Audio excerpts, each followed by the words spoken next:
প্রিয় শিক্ষার্থীবৃন্দ, শুভ সকাল। একাদশ শ্রেণী অর্থনীতি অনলাইন ক্লাসে তোমাদেরকে আবারও স্বাগতম। আমি গত ক্লাসে তোমাদেরকে অর্থনীতি প্রথম পত্রের অর্থনৈতিক ব্যবস্থা, পুঁজিবাদী অর্থনীতি, ধনতান্ত্রিক অর্থনীতি সম্পর্কে আলাপ করেছিলাম। এখন আমি মিশ্র অর্থনীতি ও ইসলামী অর্থনীতি সম্পর্কে, অর্থব্যবস্থা সম্পর্কে আলোচনা করব। প্রথমে দেখা যাক মিশ্র অর্থব্যবস্থা বলতে আমরা কি বুঝি। যে অর্থব্যবস্থায় ধনতান্ত্রিক অর্থনীতি ও সমাজতান্ত্রিক অর্থনীতি সমন্বয়ে গড়ে ওঠে তাকে বলা হয় মিশ্র অর্থনীতি। অর্থাৎ যে অর্থব্যবস্থায় ধনতান্ত্রিক অর্থনীতির বৈশিষ্ট্য এবং সমাজতান্ত্রিক অর্থনীতির বৈশিষ্ট্য সমন্বয়ে বাজার পরিচালিত হয় তাকে বলা হয় মিশ্র অর্থনীতি। মিশ্র অর্থনৈতিক ব্যবস্থার বৈশিষ্ট্যসমূহ হচ্ছে: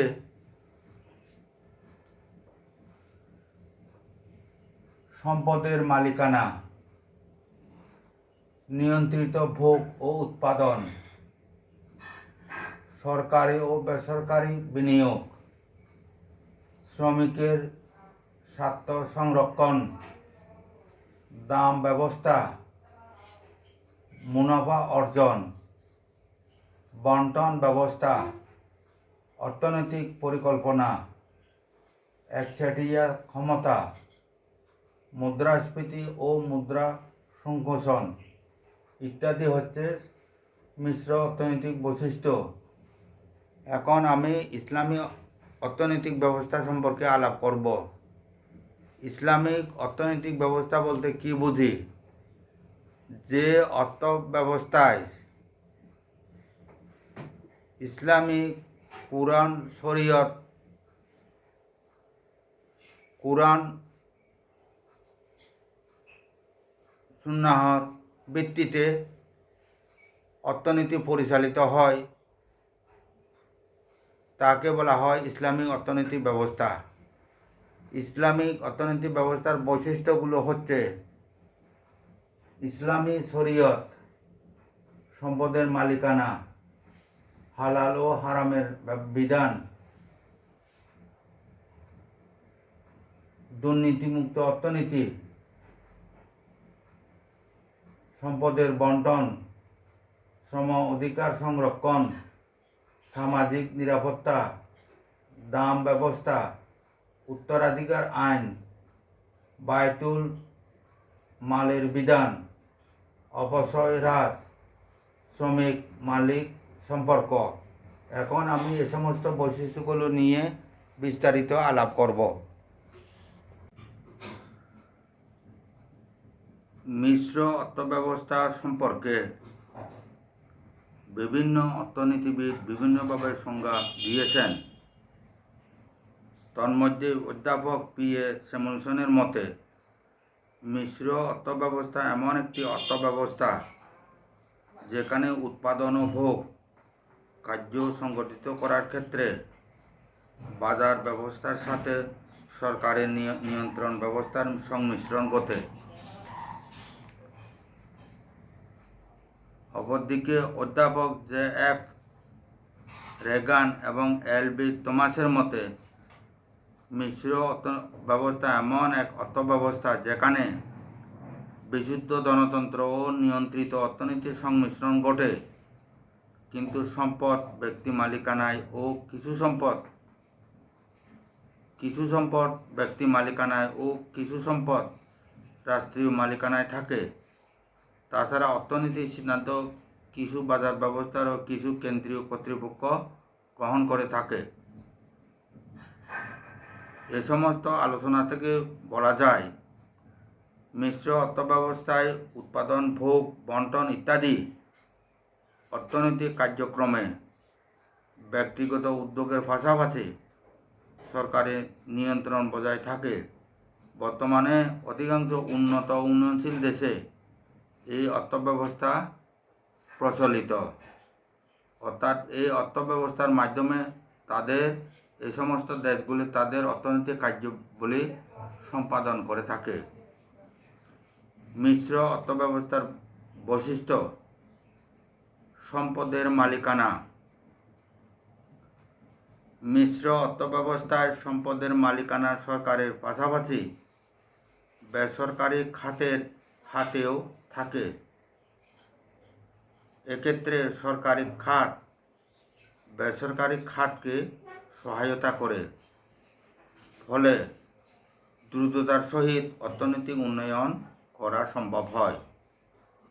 নিয়ন্ত্রিত ভোগ ও উৎপাদন। এই অর্থব্যবস্থায় ব্যক্তি উৎপাদন ও ভোগ সংক্রান্ত কার্যক্রম গ্রহণ করতে পারে, তবে ক্ষেত্র বিশেষে সরকারের বিধিনিষেধ মেনে চলতে হয়।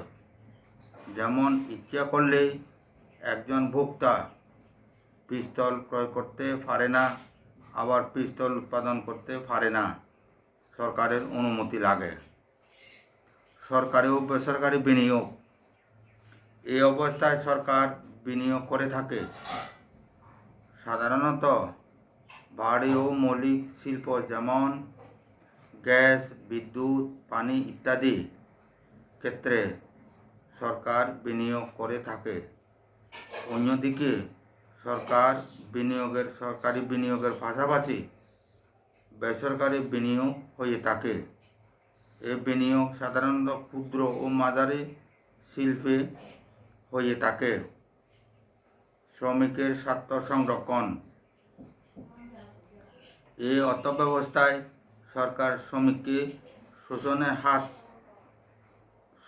শোষণের হার রক্ষার জন্য ন্যূনতম মজুরি, কাজের সময়সীমা, শ্রম আইন, নিরাপত্তা বিধানের ব্যবস্থা গ্রহণ করে থাকে। দাম ব্যবস্থা। এই অর্থব্যবস্থায় দ্রব্যের চাহিদা ও যোগানের সমতা দ্বারা দাম নির্ধারিত হয়ে থাকে, তবে সামাজিক দ্রব্য যেমন গ্যাস, বিদ্যুৎ, পানি ইত্যাদির দাম সরকার নির্ধারণ করে। মুনাফা অর্জন। এই অর্থব্যবস্থায় সকল অর্থনৈতিক কর্মকাণ্ডের মূল লক্ষ্য মুনাফা অর্জন করা, তবে রাষ্ট্রীয় মালিকানাধীন সংস্থাসমূহ জনকল্যাণে পরিচালিত হয়। বন্টন ব্যবস্থা। এই অর্থব্যবস্থায় সম্পদের ব্যক্তিগত মালিকানা থাকায় আয়ের সুষম বন্টন হয় না। অর্থনৈতিক পরিকল্পনা। এই অর্থব্যবস্থায় সরকার অর্থনৈতিক পরিকল্পনা প্রণয়ন ও নীতি নির্ধারণ করে থাকে। একচেটিয়া ক্ষমতা। এই অর্থব্যবস্থায় সরকার একচেটিয়া ক্ষমতা নিয়ন্ত্রণ করে থাকে, ফলে কোনো প্রতিষ্ঠান ইচ্ছেমতো মুনাফা করতে পারে না। মুদ্রাস্ফীতি ও মুদ্রা সংকোচন। এই অর্থব্যবস্থায় সম্পদের ব্যক্তিগত মালিকানা থাকায় অনেক সময় বেশি উৎপাদন, আবার অনেক সময় কম উৎপাদন হয়ে থাকে, ফলে অর্থনীতিতে মুদ্রাস্ফীতি বা মুদ্রা সংকোচন দেখা দিতে পারে। এই সমস্ত বিষয়গুলো হচ্ছে মিশ্র অর্থনীতির বৈশিষ্ট্য। এখন আলোচনা করব ইসলামী অর্থব্যবস্থা বৈশিষ্ট্যগুলো নিয়ে। ইসলামী অর্থব্যবস্থা সম্পর্কে বিভিন্ন ইসলামী অর্থনীতি বিভিন্নভাবে সংজ্ঞা প্রদান করেছেন। তন্মধ্যে তুরস্কের প্রখ্যাত অর্থনীতিবিদ ডক্টর সাবাউদ্দিন জাইমের মতে ইসলামী অর্থনীতি বলতে ইসলামী শরীয়তের দৃষ্টিতে মানুষের অর্থনৈতিক সমস্যা ও তার আচরণের সুসংবদ্ধ বিশ্লেষণ ও অধ্যয়নকে বোঝায়। ডক্টর এম এ মান্নানের মতে ইসলামিক অর্থনীতি হচ্ছে একটি সামাজিক বিজ্ঞান যা ইসলামের আলোকে মানুষের অর্থনৈতিক সমস্যাগুলি আলোচনা করে। অর্থনীতিবিদ ডক্টর মনজের খাপ এর মতে ইসলামী অর্থনীতি বলতে ওই অর্থনীতিকে বোঝায় যেখানে ইসলামী আইন ও প্রতিষ্ঠানসমূহ উপস্থিত থাকে এবং যেখানে অধিকাংশ মানুষ ইসলামী আদর্শে বিশ্বাসী ও এই বিশ্বাস অনুযায়ী জীবনযাপন করে। এই সমস্ত আলোচনা থেকে এবং এই সমস্ত বিশিষ্ট ইসলামী চিন্তাবিদ এবং অর্থনীতিবিদদের আলোচনা থেকে বলা যায় ইসলামী অর্থনীতি মানুষের ব্যক্তিগত, পারিবারিক, সামাজিক, রাষ্ট্রীয় এমনকি আন্তর্জাতিক ক্ষেত্রে কীভাবে আয়, উৎপাদন, ভোগ ও বন্টন পরিচালিত হবে তা নির্দেশ করে। ইসলামী অর্থব্যবস্থার বৈশিষ্ট্যসমূহ। ইসলামী শরীয়ত। ইসলামী শরীয়তে সকল অর্থনৈতিক কর্মকাণ্ড তথা উৎপাদন, বিনিময়, ভোগ, বন্টন ইত্যাদি ইসলামী শরীয়তের ভিত্তিতে পরিচালিত হয়। সম্পদের মালিকানা। এই অর্থব্যবস্থায় সকল সম্পদের উপর নিরঙ্কুশ মালিকানা একমাত্র মহান আল্লাহর। মানুষ শুধুমাত্র তার প্রতিনিধি হিসাবে সমস্ত সম্পদ সুস্থভাবে বন্টন ও ভোগ করে থাকে। হালাল ও হারামের বিধান। এই অর্থব্যবস্থায় সম্পদ উপার্জন, উৎপাদন ও ভোগ ইত্যাদি ক্ষেত্রে হারাম হালালের বিধান রয়েছে, যেমন ঘুষ, কালোবাজারি, মজুতদারি ইত্যাদি হারাম করা হয়েছে। দুর্নীতিমুক্ত অর্থনীতি। এই অর্থব্যবস্থায় সুদকে নিষিদ্ধ করা হয়েছে, কারণ সুদের সাথে শোষণ, নিপীড়ন ও বঞ্চনা প্রভৃতি অশুভ বিষয় সম্পৃক্ত থাকে। ফলে সুদের পরিবর্তে লাভ লোকসানের অংশীদারিত্বের ভিত্তিতে অর্থনীতি পরিচালিত হয়ে থাকে।